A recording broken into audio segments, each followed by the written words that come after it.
Good evening, ladies and gentlemen.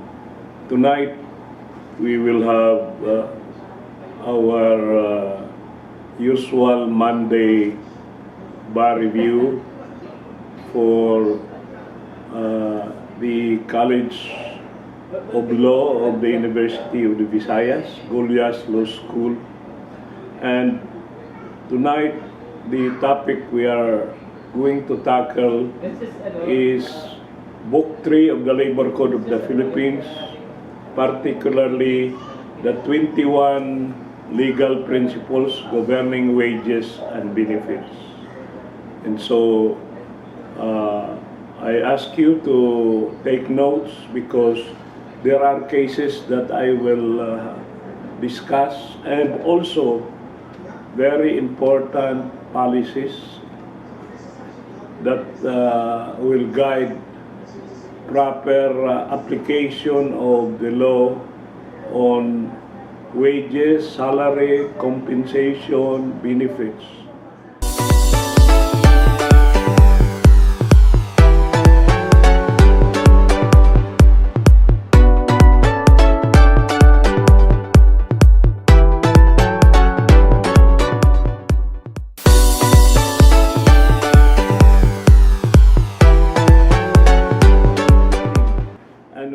To discuss Book 3 of the Labor Code. As I have told you earlier, there are 3 books in the Labor Code that are very important. We all know that there are 7 books in the Labor Code, 7 books in the Labor Code. And I identified 3 books as the most important of them all. And this is Book 3, which we are going to discuss, all about wages, benefits, hours of work, and labor contracting, job contracting, as well as the visitorial power of the Secretary of Labor. That is Book 3. The next book that is very important is Book 5. That is where labor relations is contained. And in Book 5, we will discuss unions, collective bargaining, unfair labor practice, strikes, and procedures, labor procedures, starting from the labor arbiter to the NLRC. And Book 6 is the third book that is very important because in the bar examination since 50 years ago, every year, 2 or 3 questions come from Book 6. And this is about illegal dismissal, especially today with the pandemic. There's a lot of retrenchment, redundancy, installation of labor-saving devices, and also mergers and consolidations, sale of company, and also spin-off of certain units of the company. What are the effects of these corporate transformations to the security of tenure of the employees? And so I ask you to come regularly. You have nothing to lose and everything to gain. This is for free, no? And I thank Attorney Wagas for her hard work in preparation of everything and coordination. That's why today we have more than 50 because I think the new students of UB are joining us, as well as friends from the administration and even Bisayanians coming home, no? So without further ado, I will now start. This is really the 21 fundamental principles governing wages and benefits in the Philippines. So, even yung mga nasa administration can derive benefit out of this. Last night, early this morning, 2 o'clock in the morning, I woke up and I gathered some cases. I prepared my own PowerPoint. No? At my age, I am still very passionate and dynamic and enthusiastic in preparing all these things for you. As I have told you, if you have a copy of the book that I authored together with my son, a new lawyer who took his oath 1 year ago, Attorney John Paul Jimenez, we authored this Ultimate Labor Law Compendium. It's more than 1,000 pages. Everything that you need to know about labor, from hiring to retiring, is there in a very concise, comprehensive, compact, and complete way. And what is very good in this book is that there is the strategy and techniques how to prepare for the bar examination. There is proven techniques in answering bar questions, how to make logical answers, and proven because this has been used by bar top-notchers.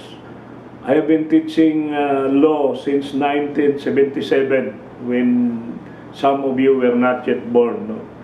I always am proud to say that Vice Mayor Mike Rama, former mayor, was my student in 1978 here in the College of Law of the Gullias Law School, together with the late Serge Raimundi from Cebu, who became a cabinet secretary under the GMA administration.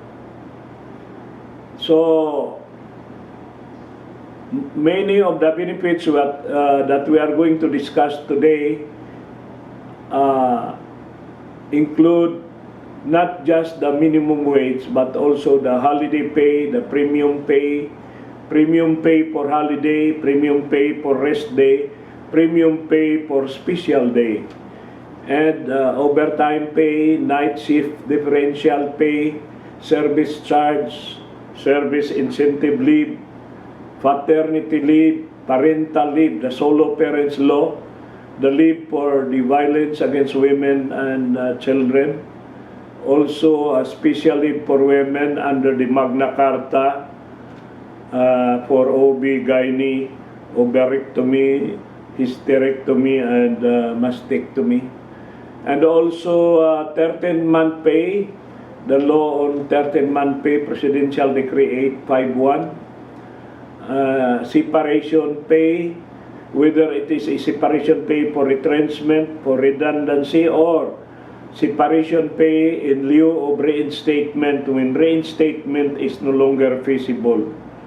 And also retirement pay, employees' compensation benefits in case of disease, death, and disability arising in connection with and arising from work-connected causes, then PhilHealth and SSS. So, for the labor code, we will start with Article 82, but actually I did not follow the chronological sequence.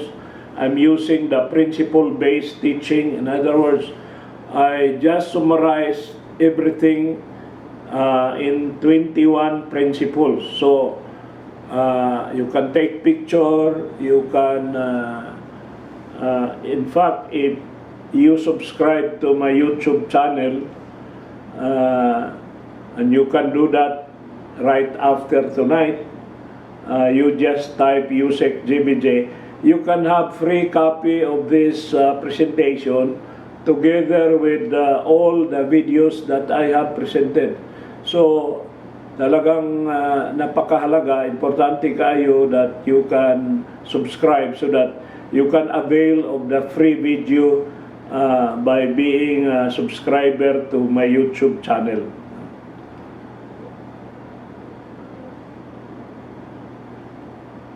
So, I have quoted here some very important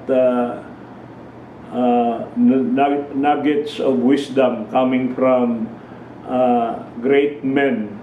They wrote something about wages and salary, unions, labor law, and Abraham Lincoln, perhaps the greatest president of the United States. He was the emancipator of the slaves. He was the one who abolished slavery, and he is the 16th president of the United States. And he said that it so happened in all ages of the world that the workers have labored hard, while others, without doing anything, enjoyed the fruits of their labor. So, napakahalaga ang pag-usapan nato karon because it's about wages. I will just skip some of the quotations in the interest of time, no? But I gathered them very early this morning at 2 o'clock in the morning. So I always look forward to every Monday. So just an overview, the first principle that we will discuss is the principle of universal coverage. The law on wages applies to all workers, whether you are paid based on time or based on result. Even pacquiao workers are entitled to the minimum wage law according to Republic Act 6727, amending Book 3 of the Labor Code. So don't ever think that yung mga pacquiao worker, in fact, even the boundary employees, the taxi drivers, the jeepney drivers, if we are really strict about it, they are covered by the law on minimum wage. In other words, the amount that they bring home every day must not be lower than the minimum wage for the region, no? You are aware that there are 17 regions in the Philippines today, and we belong to Region 7. So the minimum wage of Region 7 should at least be received, no? Whatever is the amount that they get every day, whether they are pacquiao workers, piece rate worker, it should be computed in a manner that it should not be lower than, it can be higher than, but it cannot be lower than the minimum wage for Region 7. So the first principle I'll discuss in detail later. This is just an overview. The second principle is the principle of limited exceptions, no? Because later on we will discuss about the BIMBI. What is the BIMBI? It is the Barangay Micro Enterprises. These are very small companies with five workers who cannot afford to pay the minimum wage, and therefore the law, in order to encourage private enterprise, the law is giving them leeway, limited exception, no? If you are a BIMBI and you are registered with the local government and the Department of Trade and Industry, your authorized capital is not more than 3 million pesos, you can apply for exemption from the minimum wage. But exemption is not forever. It can be granted for a limited period of 1 year without prejudice to renewal if you are qualified. The third principle is the famous principle of no work, no pay. No? We will amplify, elucidate, and discuss that principle later on. The fourth principle is the principle of criminal liability for violation of minimum wage law. We have a Republic Act that punishes violation and gives it a penal sanction. Penal, no? So, yung ibang tao, mostly, they do not know that if you do not pay the proper minimum wage for your people, you can go to jail for that. And there are already convictions made which were affirmed by the Supreme Court for violating the minimum wage law. You know, in labor law, there are very few instances of criminal liability. One is illegal recruitment in Book 1. No? Another is allowing a worker to work without an SSS registration. And another is collecting SSS contribution and failing to remit it to the SSS. It can be considered criminal. And the last would be unfair labor practice. By virtue of the Labor Code as amended by Republic Act 6715, authored by a Bisayanian, Senator Boy Herrera, unfair labor practice is now a criminal offense. No? So, when the Labor Code was promulgated in 1974, unfair labor practice was not yet a criminal offense. But because of a graduate of the UB Goliath Law School who did not take the bar and who became Senator Ernesto Boy Herrera, he amended the Labor Code and made it a criminal offense. So it's an honor on our College of Law that one of our the late alumnus of the UB College of Law made a lot of changes in the Labor Code, and one of which is that one. So talking about criminal liability. Then the double indemnity law. This is a punishment to all violators of the minimum wage. The first punishment is criminal liability. The second is you will double the amount that is due and demandable by your employees. And this is not or, it's and. In other words, you will have to be imprisoned, and at the same time, you have to pay double. So, we have to be very careful about paying our employees. You are a businessman. The sixth principle is that criminal liability is imposable on corporate directors, executives, partners. So, if you have a business and your HR staff or accounting staff committed a mistake in the computation of wages, and even if the mistake is done in good faith is not a defense, because this is a malum prohibitum. This is not a malum per se by special law.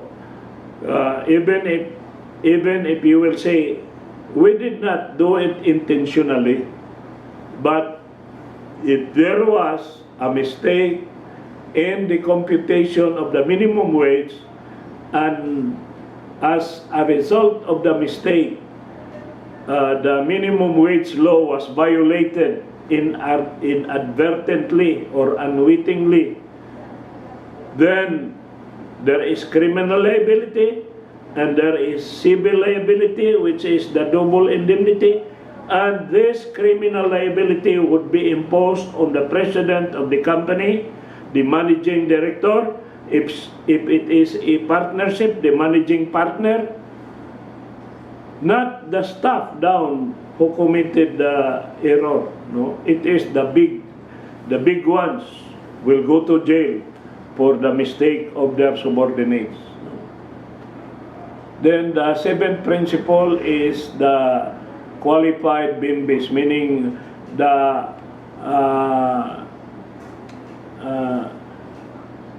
micro enterprise, the barangay micro business enterprise. That is the meaning of BIMBI.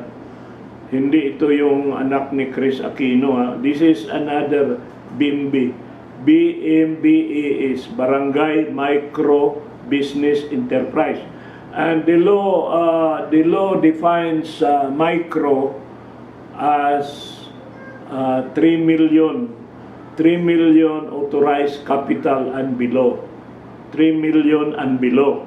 If your business is 3 million and below, if you have a beauty shop or a little sari-sari store and you have employees, you can apply for exemption from the minimum wage, but it's not automatic. You have to apply. Eighth principle is governing workers paid by result. In other words, kung pakyaw-pakyaw ang pagbayad sa mga empleyado, how does the government make sure that the amount paid by the employer is not shocking to the conscience of man? Yung bang ginuto nimo imong mga tao nga you do not pay him the correct amount.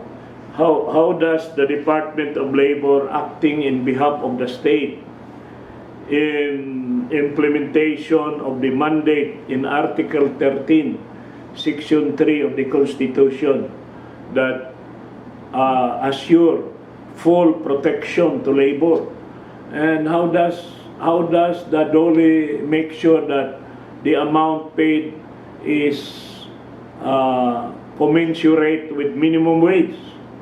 Kung saan man nato pag kwenta, kung ang gibayad nato sa tao, kung pakyaw, halimbawa, paggawa ng rattan chair sa Mandawi, may mga rattan factory, how do we make sure na ang gibayad nato sa Osaka chair is commensurate with the minimum wage? When they are not paid really based on number of hours, but based on results. Well, there is such thing as time and motion study. And if you take up labor standards, you have to be aware of the procedure of time and motion study. The ninth principle is the principle governing apprentice learners.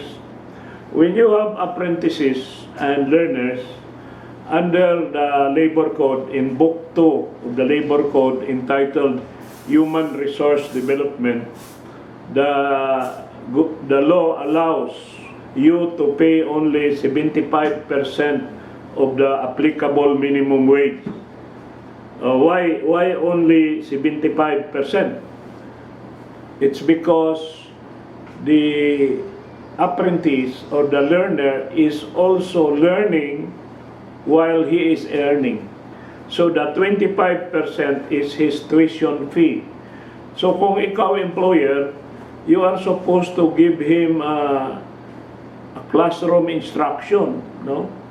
And you have to give him lectures because he is learning. But this learnership and apprenticeship is only for limited period of time. And this cannot be forever, 3 months or 6 months. But when it comes to the PWD, because of their limited dexterity, although I know of many PWDs who are more hardworking and more efficient than the physically fit people, but the law, just to encourage employer to hire PWDs, aside from tax incentive, they can be paid also 75% of the applicable minimum wage. No, but I'm just still giving you the overview. No? The 10th principle is the principle governing tax exemption. Well, I will discuss with you that if you are a minimum wage earners, you can apply for tax exemption. If you are the employer of the minimum wage earner, you are not allowed to deduct anything from his wage if he does not exceed a threshold amount. Even 13-month pay, a certain portion, a large portion of 13-month pay is tax exempt. The philosophy behind this is, of course, to please close, to protect the salary, wages, and income of the poor workers. In this country, taxation is really put in the shoulders of the middlemen, no? Because the rich people, the Taipans, the Mughals, the magnates, they can avoid taxation through many ways. If you have been listening to the congressional hearing involving ABS-CBN, one of the accusation against the network was creating a layer of corporations owned by the same family just to escape or avoid taxation, no? And the big people in the Philippines, they can always avoid taxation because they have certified public accountants, they have lawyers, tax lawyers who are expert in tax avoidance. Of course, you will remember that in the Philippines, tax evasion is illegal, but tax avoidance is legal. So you will know what is the difference between tax evasion and tax avoidance. But the real burden in the Philippines is really the middlemen, no? Yung mga executives, no? Pareho kay Ma'am Velasco, no? Na they cannot escape taxation because that is deducted from their salary. When I was with San Miguel Corporation and in Pepsi Cola, and my salary then in Pepsi Cola was a month, no? Can you imagine 30% of that, and that is about 60,000 a month. I was paying 60,000 a month to the government, no? So, and in fact, it can be higher because the higher your salary level, the higher would be the scale for taxation. It can reach to 35%. That's why Singapore is considered as the best country to work because there is a cap that taxes should not be more than 20%. But I was just telling you a story about taxation. The next is equal pay for equal work. Earlier we I mentioned the principle of no work, no pay. This is another principle of equal pay for equal work. I'll discuss that later on. The 12th principle is the principle of state regulation of minimum wages and benefits. For the young students, they may be asked the question, is it allowed by law if the employer and the employee will agree and have their agreement in writing and notarized that the employee is agreeing to accept wage below minimum? In other words, is wage purely subject to the contractual agreement, or it is subject to the regulation of the state? The answer is all wages, minimum are always subject to regulation. So any agreement to receive a wage below minimum is null and void from the very beginning, because the relationship between labor and management is not merely contractual. It is imbued with the character that involves public interest. Therefore, the state, in the exercise of police power and pursuant to Article 13, Section 3, the mandate to afford full protection to labor, the state can come in and say, oh, labor, even if you agreed I will not agree. So yan ang I always mention that the relationship of labor and management is husband and wife, and the government is the mother-in-law. So the mother-in-law will always interfere, and the mother-in-law will say, "Oh, I don't agree with that." No, even if the two parties have already agreed, he has still the power to veto the agreement, because that is exercise of police power. The 13th principle is the principle of non-diminution, and this is very controversial, especially today when there is a pandemic and many employers are suffering from serious financial reverses. Others are suffering from financial hemorrhage. So how can they afford to continue paying all the benefits? Is it okay if some benefits would be withdrawn or would no longer be given after so many years of practice? I'll discuss that. There's a rule and there's an exception. The 14th principle is about quit claims, waivers, and releases.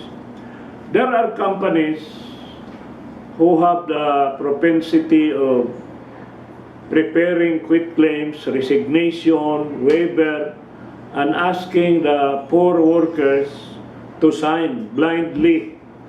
They do not even allow the workers to read the document. They just say, "You just sign it." In fact, I know of some security agencies who, on the first day, when the job applicants join the agency, they would require the guard to sign blank payroll for the next 3 years. It's a payroll without any entry, there's no amount, and just sign, because that is a condition to hiring. Well, those quit claims, waivers, and releases are null and void for being contrary to public policy, and it violates the principles of obligation and contracts. The elements of contracts are consent, object, and consideration. So that would not be accepted as a valid agreement.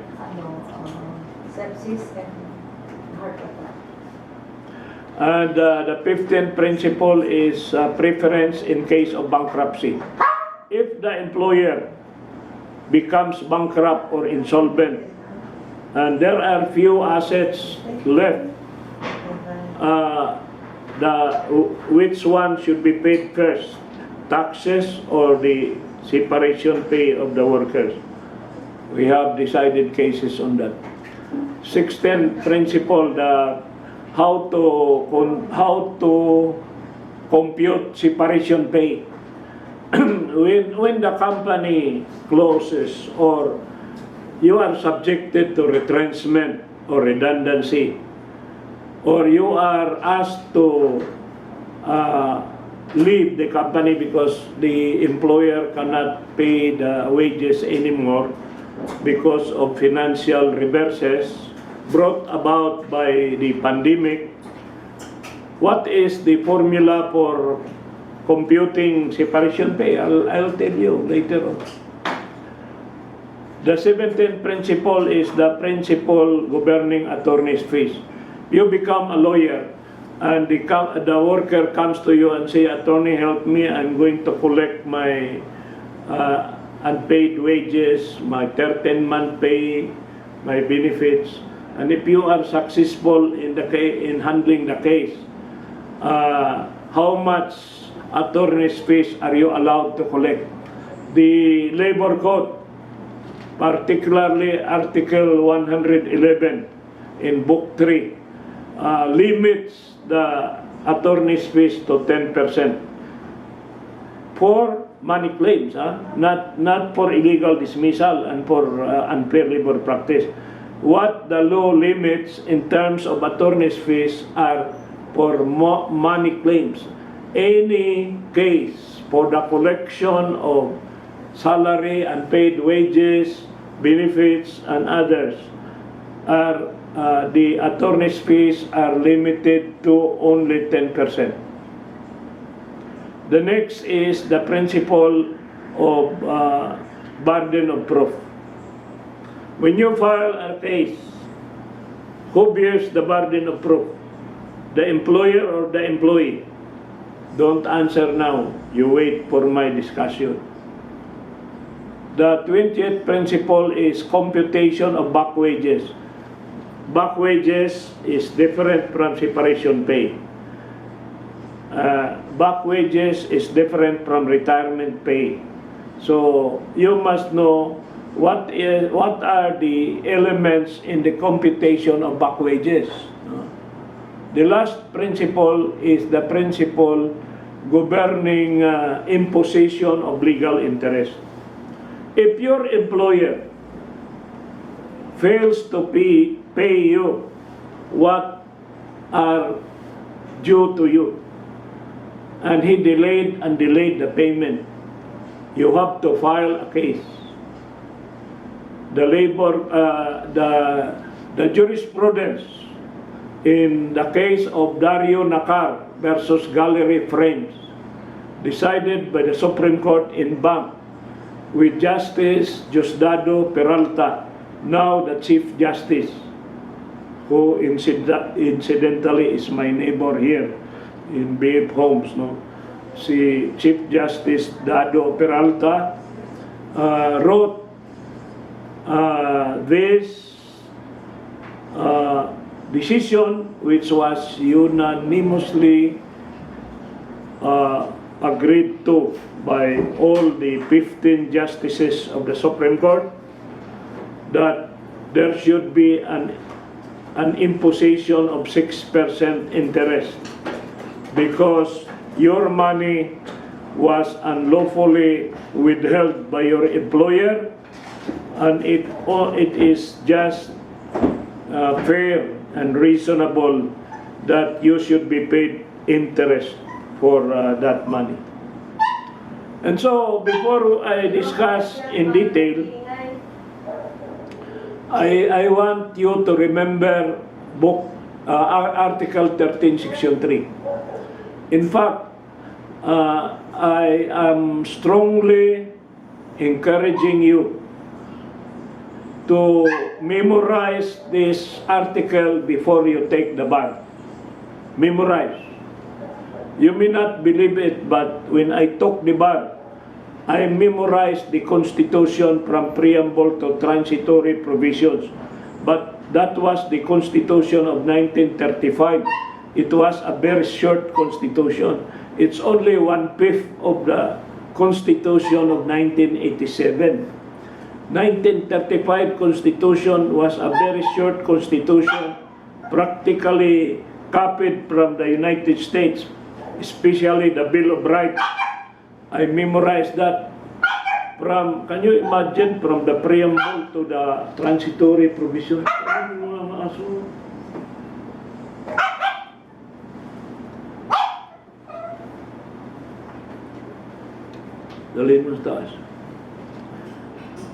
So, you have to memorize this article because all the rights of labor are enumerated here. The right to self-organization, collective bargaining, the right to strike, peaceful concerted action, including the right to strike in accordance with law, the right to full employment and equal employment opportunity, the right to security of tenure, right to living wage, the right to humane conditions of work. Now, if you classify the rights, you who are going to take the bar, labor standards. Pag labor standards, you think of living wage, humane conditions of work, equal work opportunity, and full employment. Those are labor standards. For labor relations, self-organization, collective bargaining, peaceful concerted action, participation in policy and decision making, and security of tenure. These are the rights.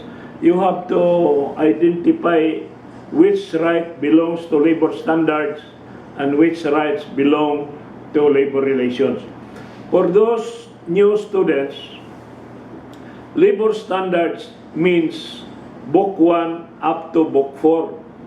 Labor relations is Book 5, Book 6, and Book 7. Now, Book 1 is about recruitment for overseas employment. Book 2 is training, human resource development. Book 3 is what we are discussing tonight, is about wages and benefits. And Book 4 is about disease, disability, and death in relation to work. When an employee is infected by a disease, and the disease can be connected with the nature of his work, then he is entitled to disability and sickness benefits under Book 4. So anything about money is labor standards. But it comes to relations like union relations, collective bargaining, and also termination of employment in Book 6. That is labor relations. So labor law is really divided into three: labor standards, labor relations, and social legislation. Social legislation is somehow related to labor standard because it has something to do with SSS, PhilHealth, Pag-ibig, and employees' compensation. So the three branches of labor law, labor standards, and social legislations are related, and the other one is labor relations, which includes labor procedures, how to file cases, compulsory arbitration or voluntary arbitration. Still part of the Constitution is the principle of shared responsibility and the promotion of a preferential use of voluntary modes of dispute settlement. In other words, there is a bias in favor of voluntary arbitration rather than compulsory arbitration. When you talk of NLRC, that is compulsory arbitration. When you talk of NCMB, National Conciliation and Mediation Board, that is voluntary arbitration. So the state shall regulate the relations between workers and employers. That's why I told you earlier, even if the employee agrees to a wage below minimum wage, the state shall, in other words, it's a mandate, it's mandatory. The state is mandated to intervene. The state is mandated to intervene because intervention is a form of protection. And in the intervention, there is a recognition of the rights of labor to a just share in the fruits of production and the rights of the employer to profit. In other words, even if our Constitution is pro-labor, there is also a recognition of the right of the owner of the business to earn profit and to have a reasonable return on investment, no? ROI, return on investment, and to expand and to grow. So may mga company na nagbabayad naman ng tamang minimum wage, but for so many years, hindi nagbibigay ng salary increase.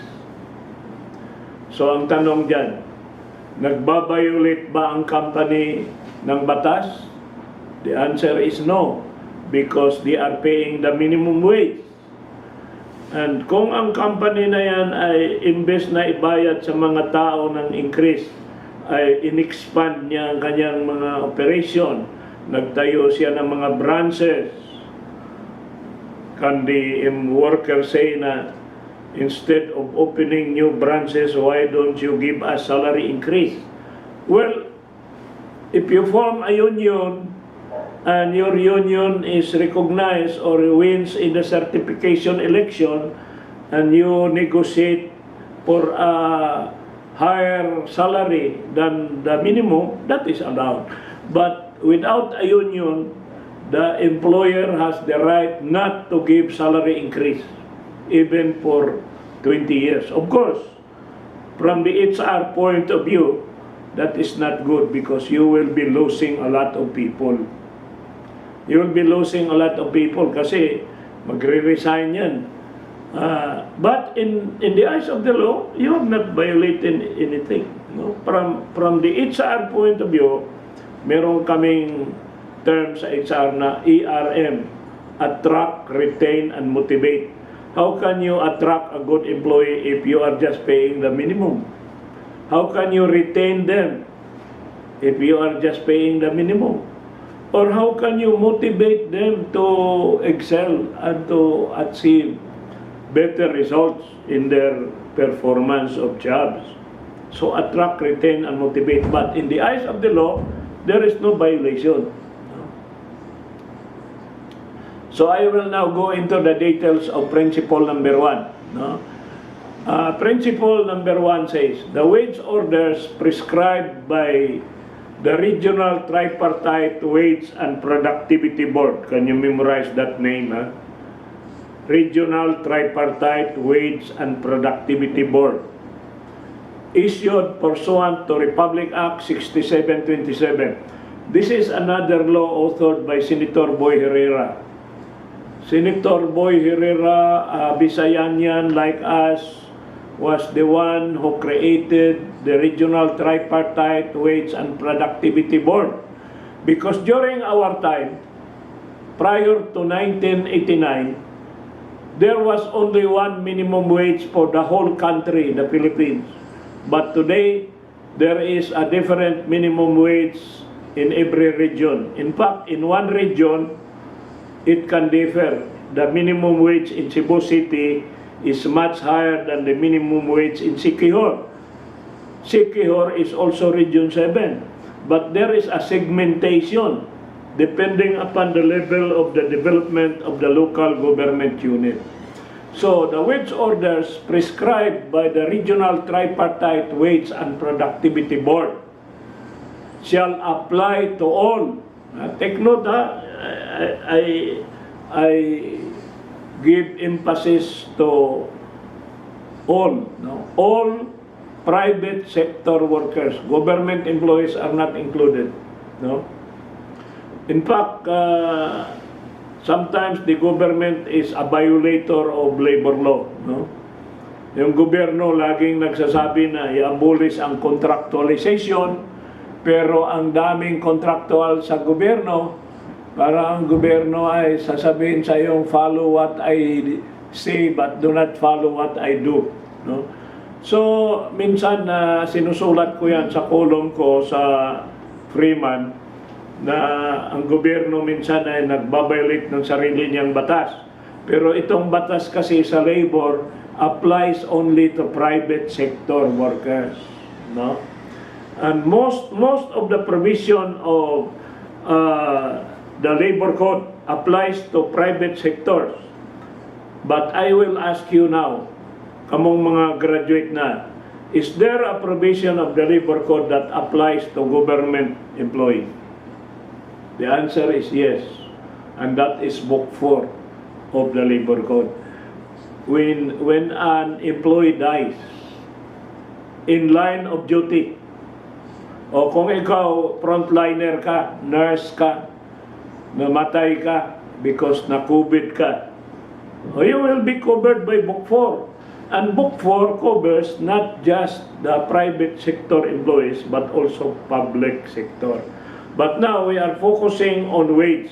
Wage lang muna tayo. Huwag tayong pumunta sa Book 4. Nabanggit ko lang yan because of private sector workers receiving the minimum wage. So this applies to those receiving the minimum wage regardless of their position. Kahit ano pang posisyon niya, nasa opisina siya o nasa factory, kahit siya ay regular or agency or siya ay probationary employee, entitled pa rin siya ng minimum wage. Huwag mong sabihin, don't tell me that I'm not paying him minimum wage because he is not yet a regular employee. No! On the first day of the job, he is entitled to minimum wage. No? Whether he is a factory worker, pakya worker, task or piece rate, he is still entitled. Except only, no, when he is a registered BIMBI, Barangay Micro Enterprise Business, Barangay Micro Business Enterprises with Certificate of Authority pursuant to Republic Act 10644. Yung authority is to be issued not by DOLE but by the Department of Trade and Industry. Second principle, principle number 2. The principle of limited exemption from compliance with minimum wage. A company or an establishment, you know, when the labor code uses the term establishment, it refers to any store, any outlet, even an online business is considered an establishment. No? A company or an establishment may be exempted from compliance with wage order. Remember, maybe. It's not an assurance. It's a privilege. Parang kuan yan franchise yan ng ABS-CBN Hindi pwedeng i-demand by the Lopez family yung franchise because it's a privilege given as a gift by the sovereign state. No? So huwag na sila magmamayabang. Kaya yung mga employer cannot demand as a matter of right yung exemption because it's a gift. So yung word na may be exempted, in other words, you have to apply for exemption. And you have to submit documents to show that you are unable to pay the minimum wage. Otherwise, the general rule will apply. You have to pay. No? Because what is protected by law and by the Constitution is not the employer, but the employee. So if you are an employer and you request for an exemption, you have to comply with the requirements because it's a privilege. And it can be withdrawn. That privilege can be withdrawn. The third principle, the principle of no work, no pay. Well, this is now very relevant today because of the COVID pandemic, and there is now an advisory issued by Secretary Bello allowing compressed work week and also allowing reduced work week. Anong kaibahan ng compressed work week sa reduced work week? Yung compressed work week, yung 48 hours for the 6 days of work. You know, as of today, normally there are 6 days in a week that a private sector worker renders work from Monday to Saturday. 6 days times 8 hours a day, that is 48. So, except for the health workers are allowed to work only for 5 days a week. So, they have only 40 hours because of the high probability of exposure to virus, germ, bacteria, and all the rest. So, binibigyan sila ng exception, but all the rest, 48. Now, pag compressed work week, sasabihin niya na, yung 6 na araw mong pinagtrabahoan ng 48, gawin nating 4 na araw na lang. So, 3 araw ang rest day mo. But you have to work 12 hours a day without overtime pay. That's allowed. Pero, there must be an agreement between the employer and the employee. And Pag nag-exceed ng 48 hours, bayad na ng overtime pay. Pero on a daily basis, magtrabaho ka from 6 o'clock in the morning to 6 o'clock in the evening. Wala kang overtime pay. That's allowed. Basta compressed work week. Pero ang reduced work week, on the other hand, naghirap na yung company.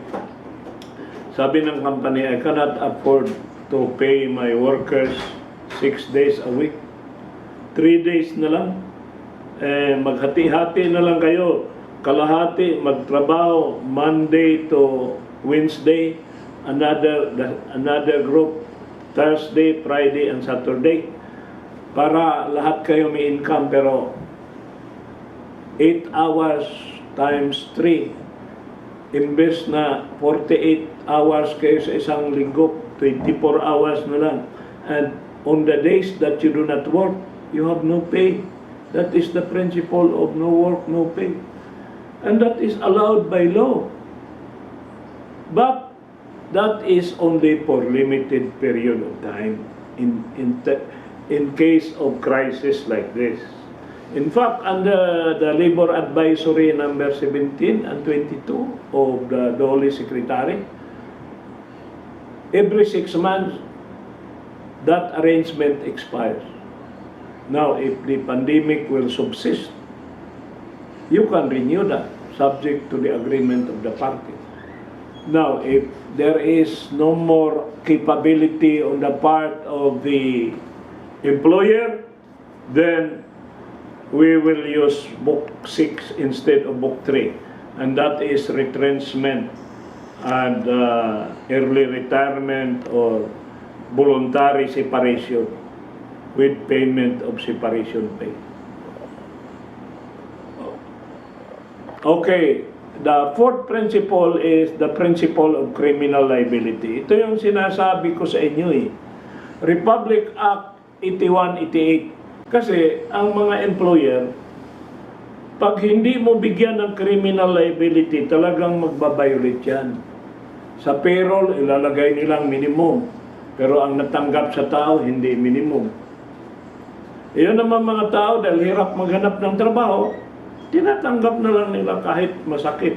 Kaya nga, pag merong inspector, mag-i-interview sa mga workers, nagkakaroon ng violation. And that is Article 128, the visitorial power of the Secretary of Labor exercised through the regional director and the inspectors.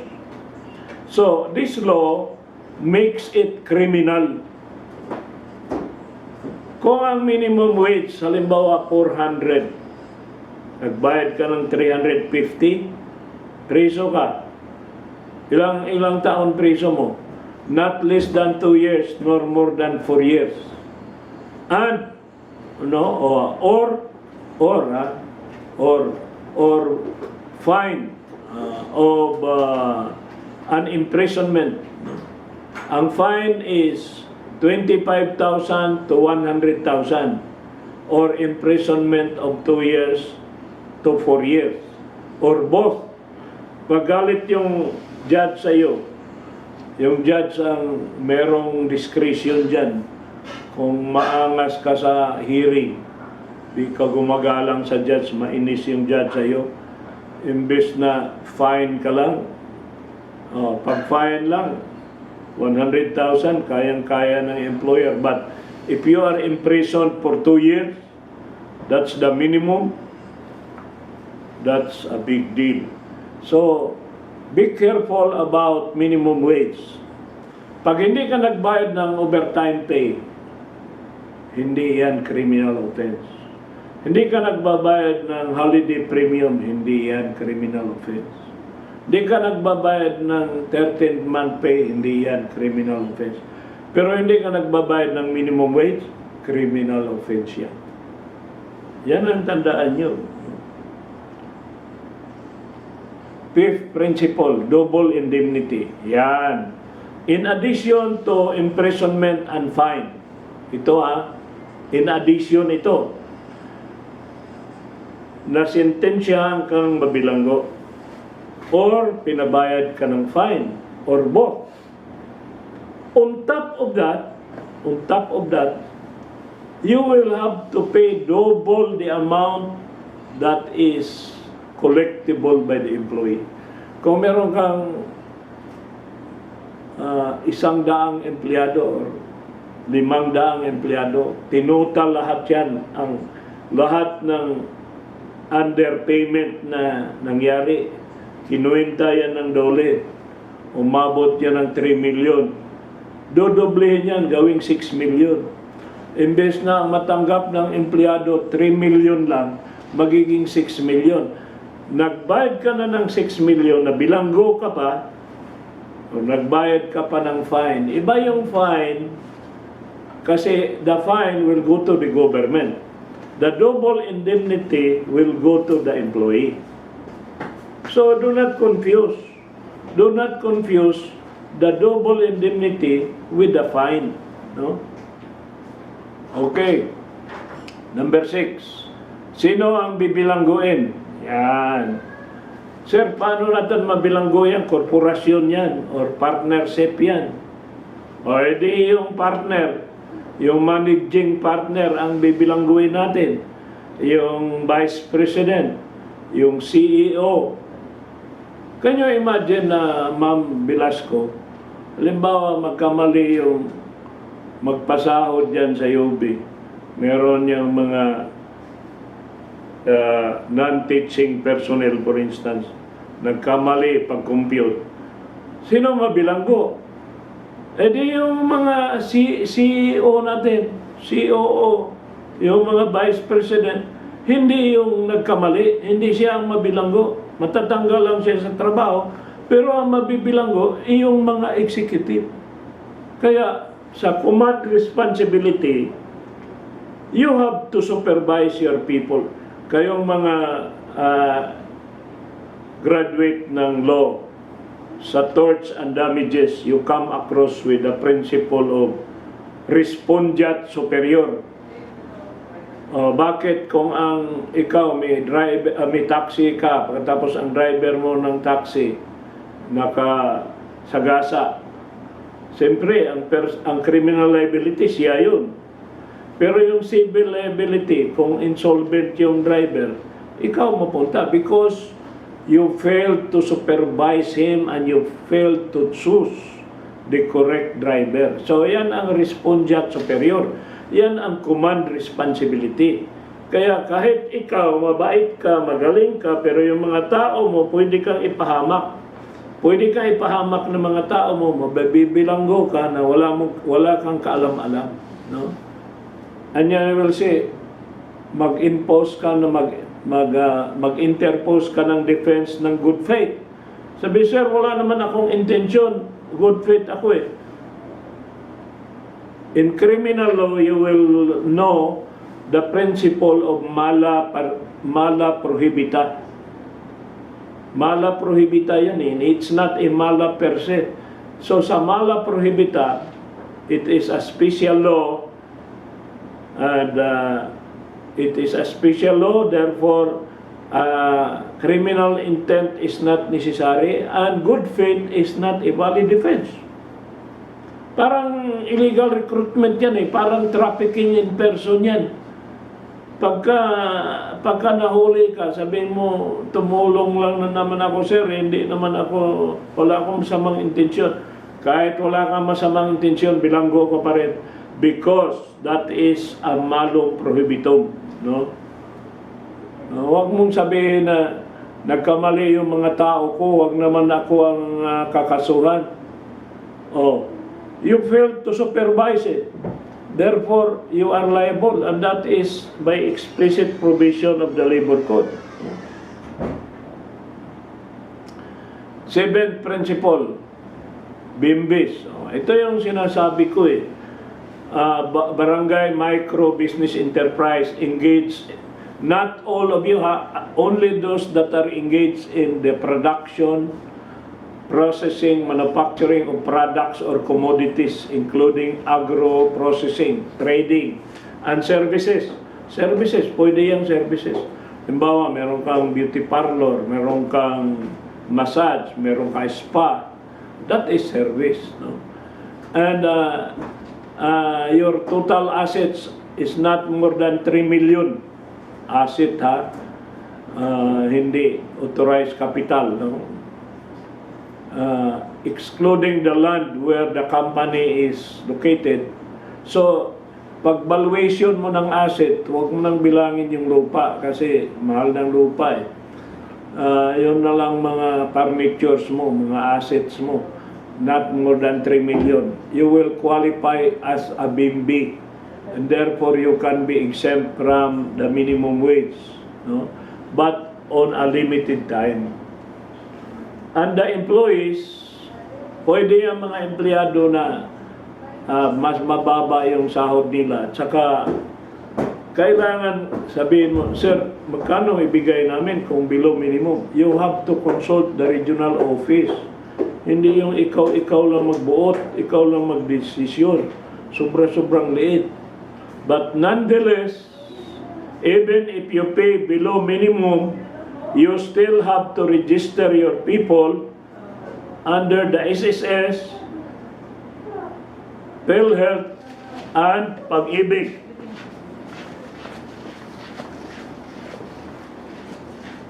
Huwag lang maingay na, naririnig dito.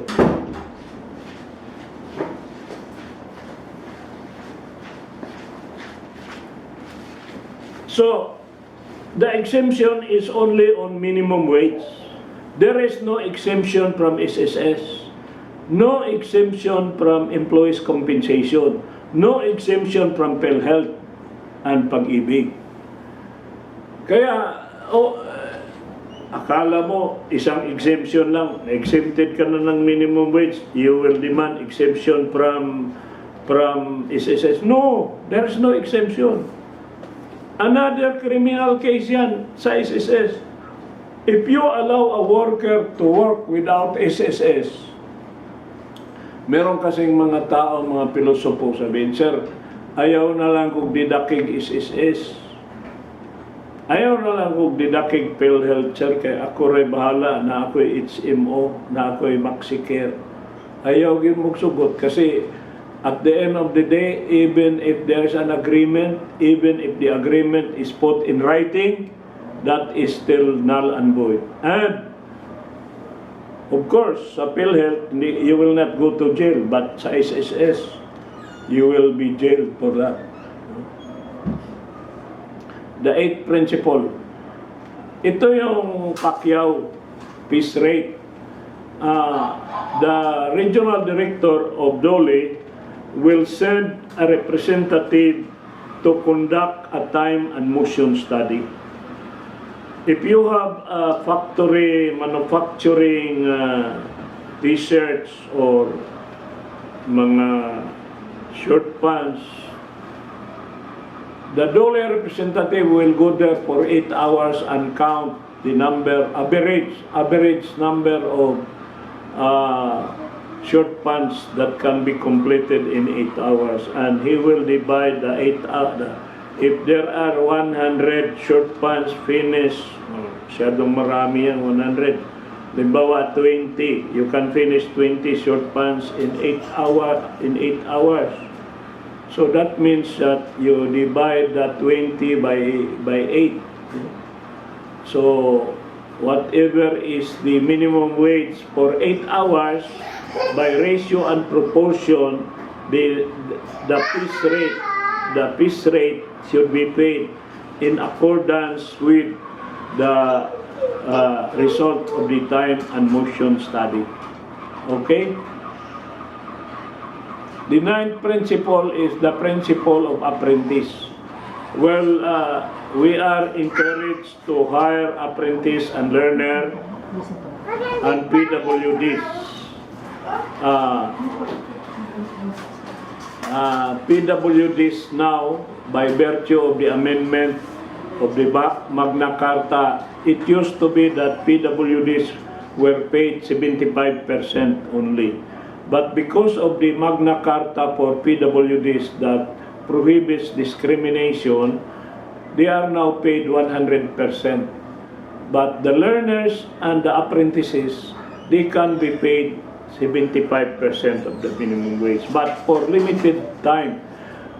when you want to hire an apprentice, do not go to the DOLE, you go to the TESDA.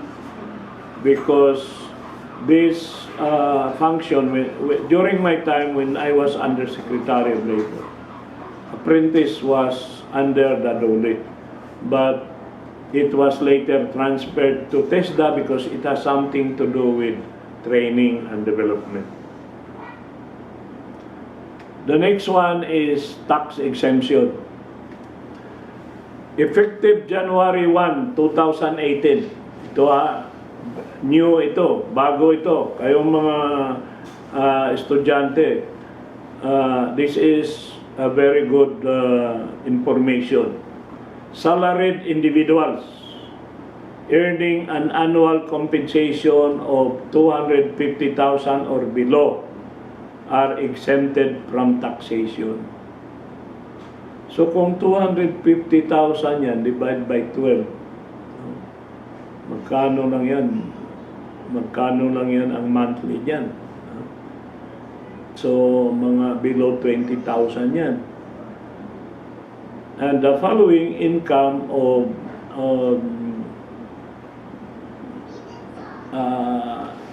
MWEs are also exempted from income taxation. Ano ba yung MWEs? Minimum wage earners. No? Minimum wage earners are exempted from income tax. Minimum wage. Yung minimum wage mo, yung COLA, if there is any, holiday pay, overtime pay, night shift differential, hazard pay, 13-month pay, na limited lang ha, not exceeding 90,000. Pag meron kang 13-month pay higher than that, meron ng portion na taxable. So, these are all provided by law. What is the purpose of the law? At least masasabi nyo si Presidente Duterte during his time, talagang makamasa si President Duterte. Kasi tinaasan niya yung bracket ng mga exempted ng taxation. So sino na lang magbabayad ngayon ng taxes? Sila ni Ma'am Velasco, sila na lang. Kasi sila ni Attorney Wagas, sila ni Dean. Sila ang magbabayad kasi mataas naman yung sahod nila. Mas mataas sila sa mga exempted. So, 11th principle, the principle of equal pay for equal work. Well, in the case of Alliance of International School, this is a very important case. Kasi sa international school, which is located in Makati City, all the expat in the Philippines, if you are a German, an American, or you are a Japanese, a South Korean, you send your children to international school. And the tuition is very high. Now, itong mga administrator ng school na ito they have to hire teachers from other countries.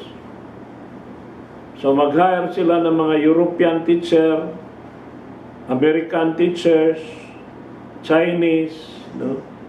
So, to attract them, to motivate them to come to the Philippines, they are offered higher salary than the Filipinos who are doing the same job. So kung teacher kang Pilipino, nagtuturo ka sa international school, ang sahod mo mas mababa kaysa sahod doon sa foreign hires, at wala ka pang privilege ng housing. Maraming privilege yung mga foreign hires na dinideny doon sa local hires. So, because of this, nagreklamo yung nag-form sila ng union, International School Alliance of Educators. Nag-file sila ng kaso. Natalo sila kay Secretary Leonardo Quisumbing. Kasi from the regional director, i-appeal doon sa office of the secretary, si Quisumbing. Now, pinailan nila ng petition for certiorari under Rule 65, grave abuse of discretion amounting to lack of jurisdiction. And the Supreme Court, decided in favor of the teachers. The Supreme Court said that you cannot discriminate against the teacher in their own country. Kung ang mga Pilipino dinidiscriminate kung mag-abroad sila, dito ba naman sa sarili nilang bansa, i-discriminate pa rin sila? If you are doing the equal pay, equal work, you have to give them equal pay. So kung ang trabaho mo, pareho lang sa trabaho ng iba, there is no reason why you should not be given the same salary.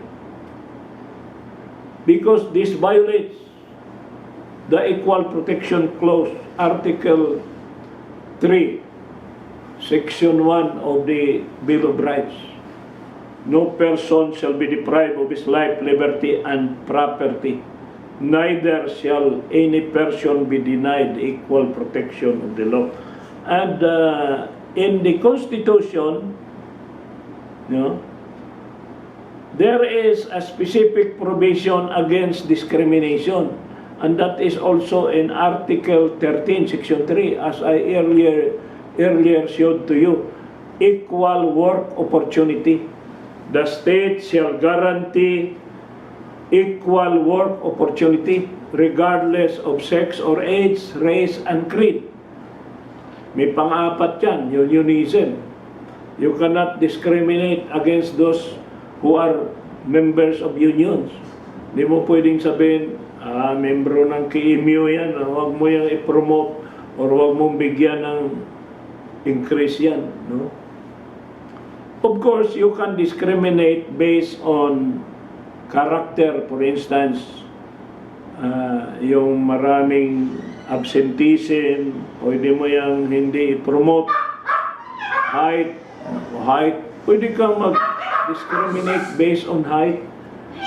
Compliant stewardess ka, paano ka makatrabaho kung below 5 ka, di mo maabot yung compartment sa itaas ng passenger. Weight, pag overweight ka naman, masisira mo naman yung mga upuan. So, hindi tayo mag-hire ng mga overweight. Pwede yan gawin. That's not illegal. Or educational qualification. O kailangan master's degree holder or experience, seniority. That is a valid classification that is germane to the purpose of the law, and that is not a violation of the equal work opportunity. Okay, the principle regulating minimum wage. As I have told you earlier, in Article 13, Section 3, the third part, the state shall regulate. In other words, the state has a mandate to interfere. The state has a mandate to intervene, even if no one is complaining. Kaya, merong nagrereklamo, wala namang nag-file ng complaint sa factory. Bakit dumarating ang DOLE mag-i-inspect? Under Article 128, visitorial power.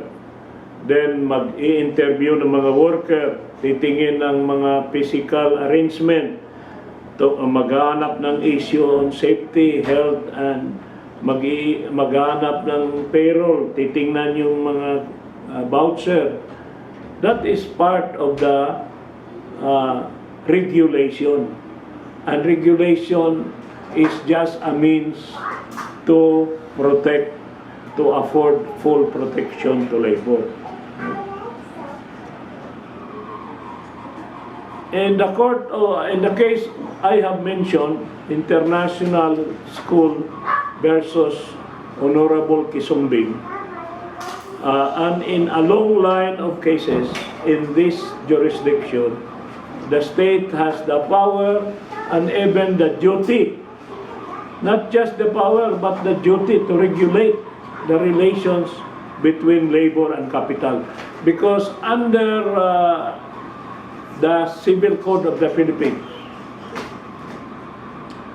the relationship between labor and capital is not merely contractual, but it is imbued with public interest. Therefore, the state, in the exercise of police power, has the right to intervene in that relationship. The 13th principle is that ito yung pinaka-controversial sa lahat, because I have divided this into 4 groups, A, B, C, and D.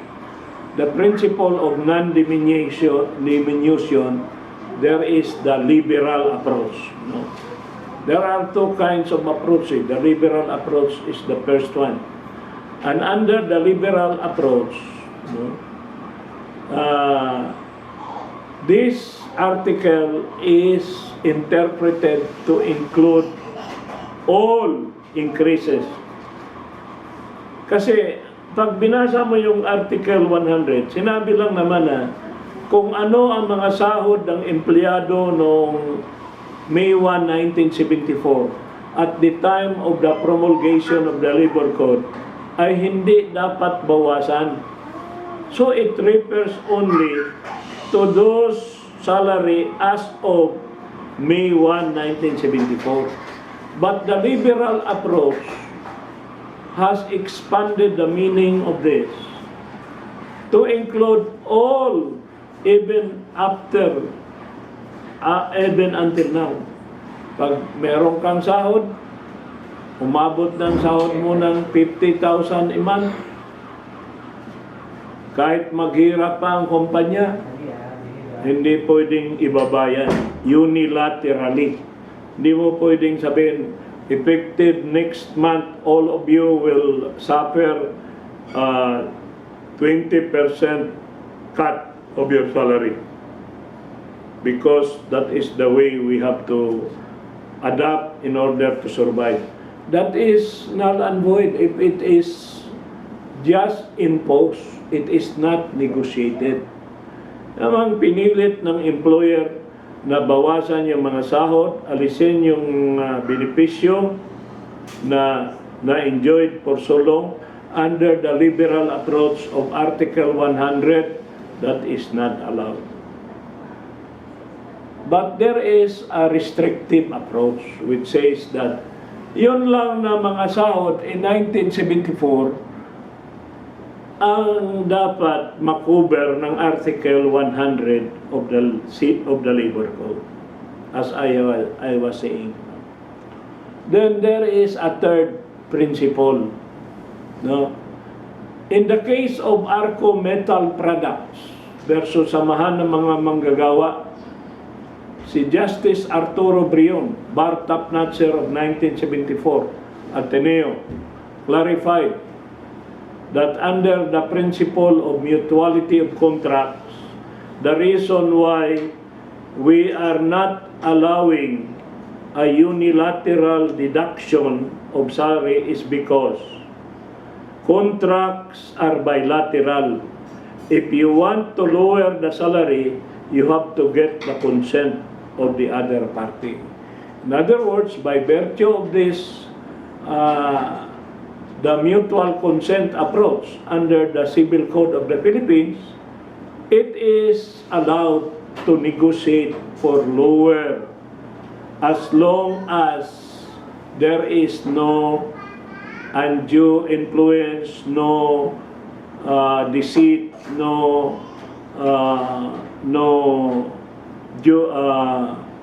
anything that vitiate the consent.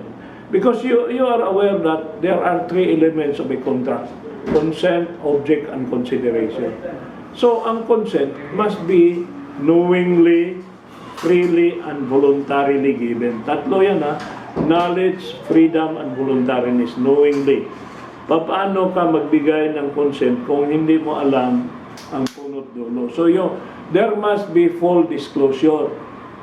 Kaya minsan nakapirma ka ng contract dahil may mga hidden na mga bagay na hindi dinisclose sa'yo. So your consent is vitiated because you did not knowingly agree to the contract.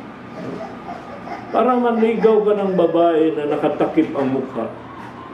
Tapos hindi mo nakita ano talagang mukha dyan. Tapos how can you give your consent if you did not knowingly, ano ba yung tinatanggap mo? Pag sinasabi mo, tanggapin mo ba itong pangit na ito? Paano mo matanggap na hindi mo nakita? No? You have to, bago mo tanggapin, kailangan mong, kaya nga, knowingly, freely. Ang ibig sabihin ng freely, walang tumututok sa iyo ng baril. You have the right to say no freely. And despite the knowledge, and you have the freedom, you voluntarily gave your consent. So, it is the spontaneous agreement coming from your mind and your will. Sabi nga ni Justice Parasis, the human mind is consist of two faculties, the will and the intellect. Ang will ay maghahanap talaga yan ng something good, and the intellect will look for something true. No? So, if the truth and the good comes together, it becomes beauty. No? And therefore, if you agree to accept a beauty or a truth or a goodness, you have to know the entire story, no? Not partial, the whole truth, no? You have to know the whole truth because before you can accept it. Kaya maraming naghihiwalay mag-asawa dahil nga hindi dinisclose yung whole truth Kailangan i-disclose yung whole truth para you will knowingly give your consent to the whole truth. Yung mga ngayon, makakita ka ng babae, maganda. Nakasiguro ka bang babae yan? Ayun ang sinasabi ko sa iyo. How can you give consent? Na maraming mga katotohanan ngayon na mamaskara. Lalo ngayon, uso na ang maskara. No? Maraming mga katotohanan na nagmamaskara. So, how can you give consent to that? Mag-ingat kayo. Next is withdrawal or waiver. No. Ito yung diniscuss ko earlier. No?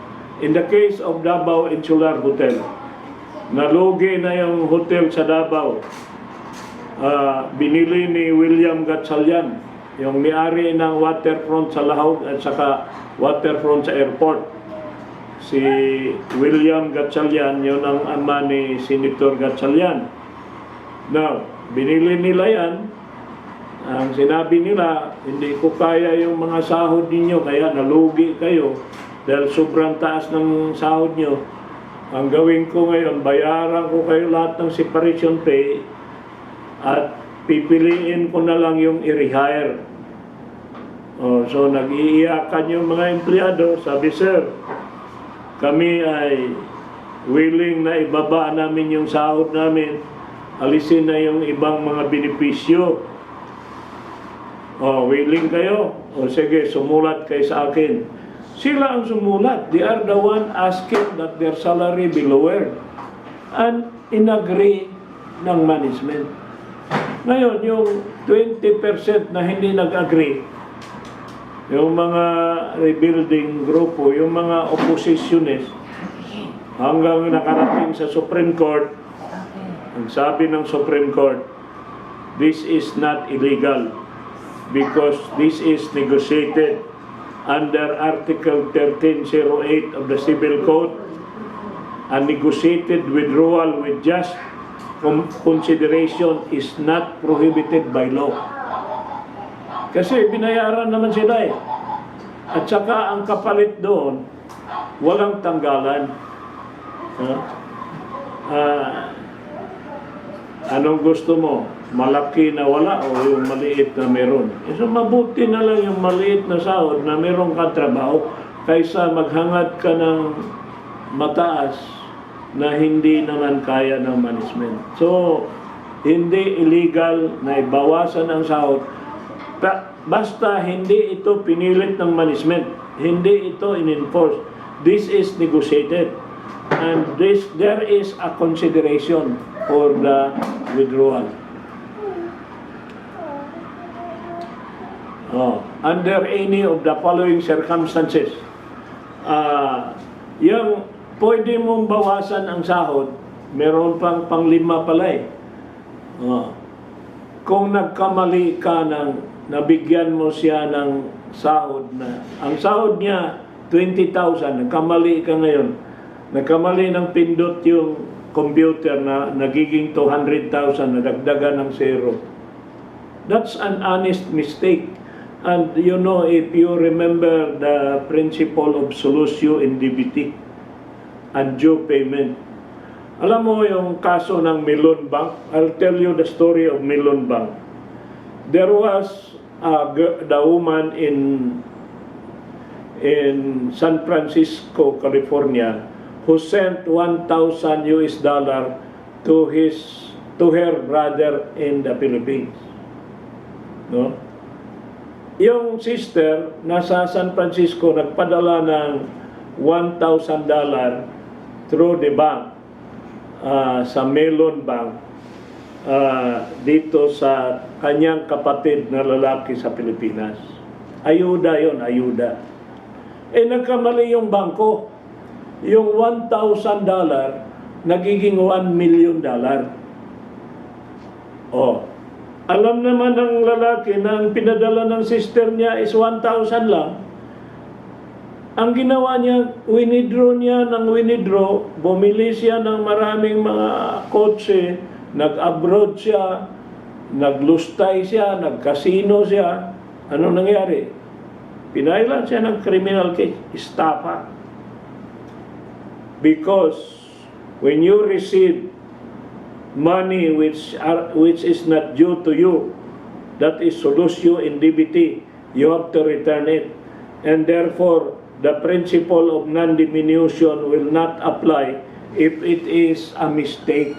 You were given money out of mistake. There was not really a real full consent. No? Nagkamali. So, pag nagkamali, pwedeng i-withdraw. Pwedeng withdrawal pala, nagkamali ka pagpasok, i-withdraw mo na lang. Error in computation. Meron pang mga iba, yung conditional benefit, no? And the condition did not happen. Halimbawa, sabihin sa iyo, ikaw, Mr.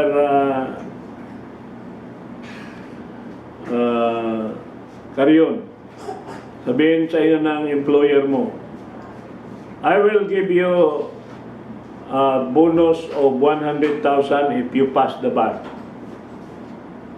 Or if you, halimbawa, merong offer ang UB, mag-top notcher ka, ilang milyon ibigay sa iyo.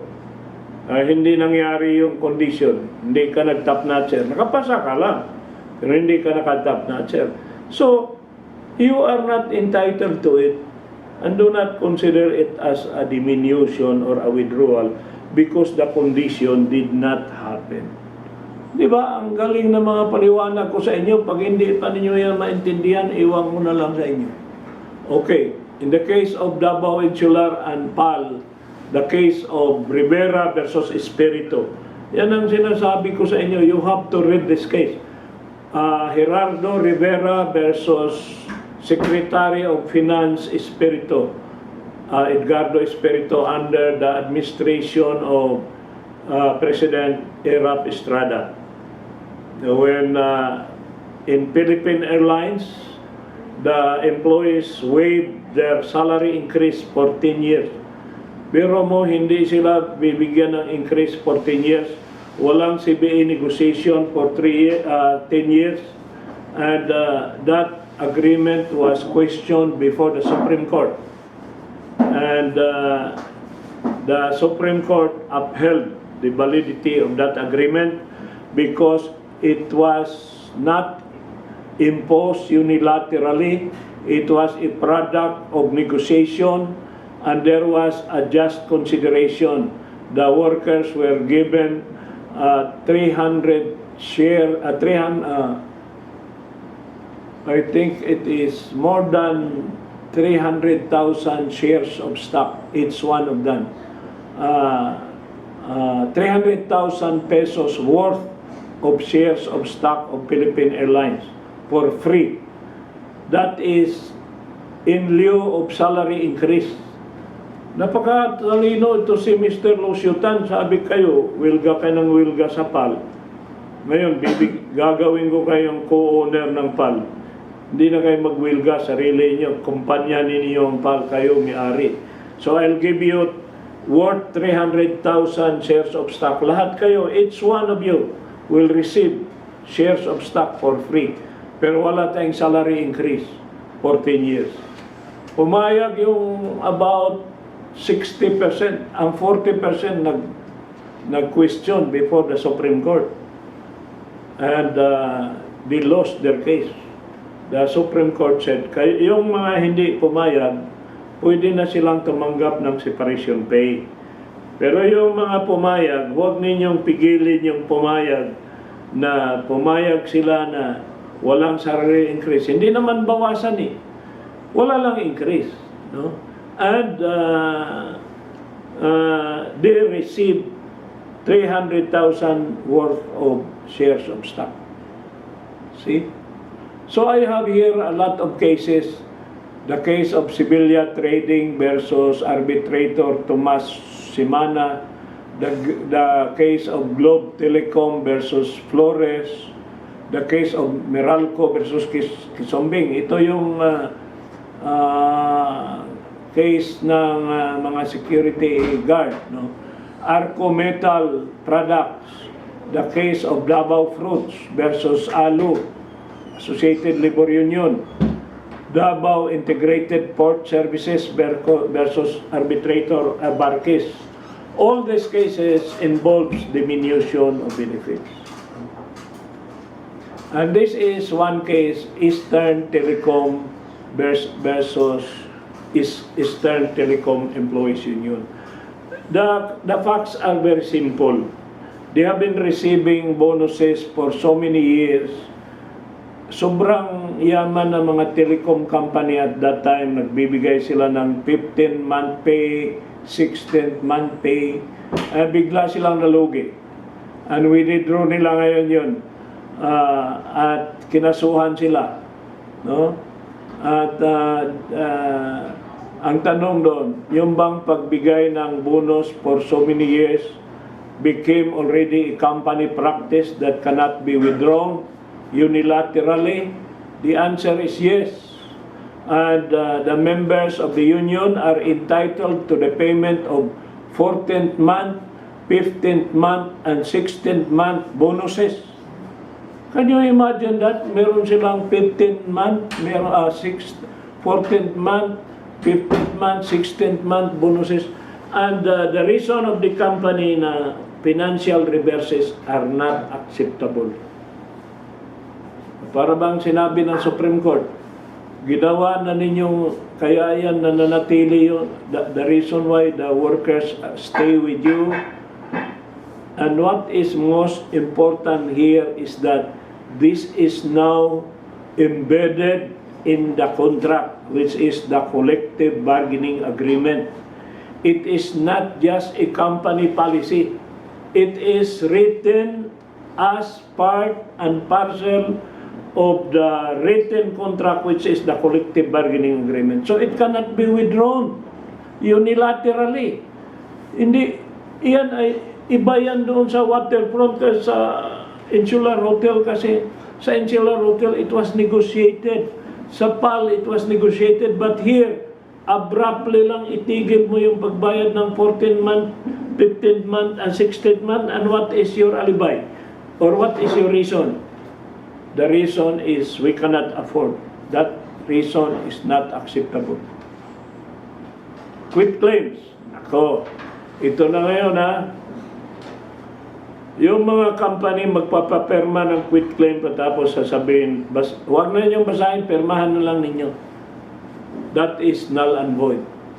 Because to be valid, number one, consent is knowingly. Ito na, lagi ninyong i-memorize yung sinabi ko ha. Knowingly, freely, and voluntarily. No?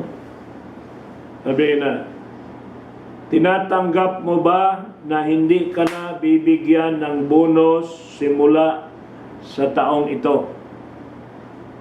Yung bang pagtanggap mo, naintindihan mo ba na mawawala sa iyo, knowingly mawawala sa iyo more than hundreds, thousands of pesos? Freely. Did you give your consent without any intimidation, force, coercion? No? Voluntarily. In other words, this is your decision. Nobody is promising you anything to give this decision. And the elements of contracts are present. Consent, object, and consideration. And the consideration must not be unconscionable. Yung bang unconscionable, entitled siya ng 100,000, bayaran mo lang ng 10,000 kasi nagmamadali siya, may sakit yung anak niya, in dire necessity siya. Yung term na dire necessity, you take advantage of the situation. Halimbawa, yung kapatid mo, ang anak niya nasa ospital, pumunta sa iyo, nangutang. Tapos sabihin mo, permahan mo ito. Bigyan kita ng pera, permahan mo ito. Yung pala, pinagbili mo na yung lupa mo na share mo sa mana. That is null and void. That is taking advantage of the dire necessity. His consent was not knowingly given. No? He was not even reading the contents because he was in a hurry. You take advantage of that situation. No? So, this case of Hiao versus NLRC, ang sabi naman dito, pag voluntarily executed and there is no fraud or deceit, and consideration is credible, we have to uphold the validity of the agreement. So if you are asked to decide whether an agreement, a waiver, a quitclaim is valid, you have to look for the elements of a contract. Was consent freely given? Is the consideration fair, just, and reasonable? Is it not shocking to the conscience of man? So, pagka mag-present dyan, do not hesitate to uphold the validity of contracts because the law encourages voluntary settlement. No? Ito, sabi nga dito ni Justice Reyes, not all waivers and quitclaims are invalid. Not all of them are against public policies. If the agreement was voluntarily entered into and the consideration is a reasonable, just,